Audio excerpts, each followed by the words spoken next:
The Mi 8 SE was my favorite Mi 8, and the Mi 10 might not even have an SE. So I just had to get my hands on it. So here it is, and in today's video, the Mi 9 SE comes in a regular looking Xiaomi box with some of the highlights mentioned to the back as usual. Let's remove the plastic and open up the box. Inside, we have another box, as it seems to be the trend these days. This one houses the SIM ejector pin, a Type-C to 3.5mm converter, yep, no jack here, and some regular booklets. There's also a silicone case included, which is always a nice touch. We then have the Mi 9 SE itself, peeling the stickers off the back, and here's our first look at this gorgeous glass back. Brilliant, isn't it?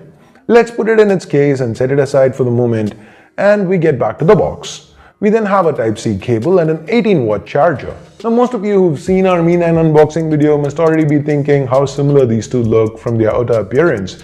The SE has the same glass sandwich design with metal rims to the side, a similar looking triple camera setup. Seems like everything right down to the reflective rim around the camera, it's the same on both phones.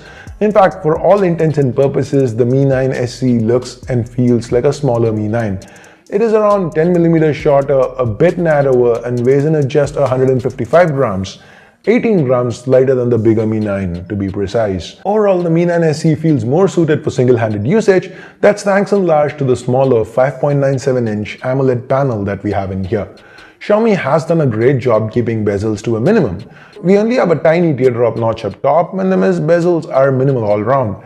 Taking a look around the rest of the device, we have the IR blaster up top along with the secondary noise cancelling microphone. The power button as well as the volume rockers are both present to the right. And the left is, well, left clean except for that dual SIM card tray. No MIUI button this time around. Finally, we have the Type-C port speaker grill as well as the primary microphone to the SE sports an in-display optical fingerprint scanner too. And as per our initial testing, it seems to be as fast and accurate as the one on the flagship Mi 9. Good job, Xiaomi.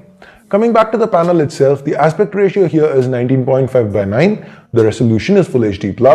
And being an AMOLED panel from Samsung, we have vibrant looking colors and inky blacks.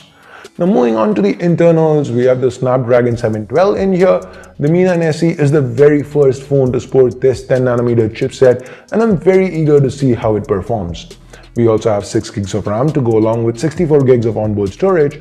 As far as battery goes, the Mi 9 SE, it is 0.1mm thinner than the Mi 9, and of course, overall smaller, so the battery capacity is lesser. So it is 7% lesser, 3070 mAh. As far as software is concerned, you guys know by now what we can expect, right? It's MIUI 10 on top of Android 9 Pie, and we've seen it so many times in the past. Here's a card to an in-depth video on the same. All the features are present and accounted for here, including the always-on display functionality. So that said, let's move on to cameras.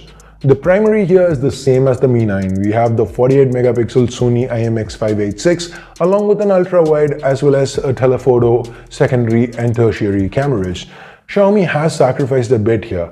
The ultra-wide has dropped down from 16 to 13, and the telephoto, well, it's gone from being a 12-megapixel snapper to 8 megapixels.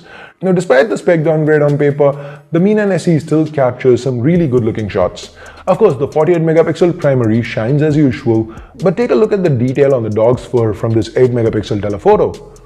Quite good, right? And when it comes to the 13-megapixel ultra-wide, here are some sample shots. The details might not be as impressive as the one shot with the Mi 9, but I have to say they're still pretty good looking. Mi 9 SE starts at 1999 yuan in China, which translates to about 20,500 Indian rupees or about $300 US.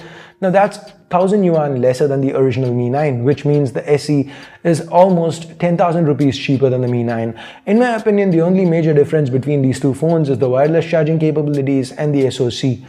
The Snapdragon 855 is quite a bit ahead than the Snapdragon 712 here, yes, but other than that, the Mi 9 SE has almost similar cameras, the same AMOLED panel from Samsung, fingerprint sensor, and overall the same look and feel as its flagship sibling. So I think the Mi 9 SE might be a stellar offering in markets it's available.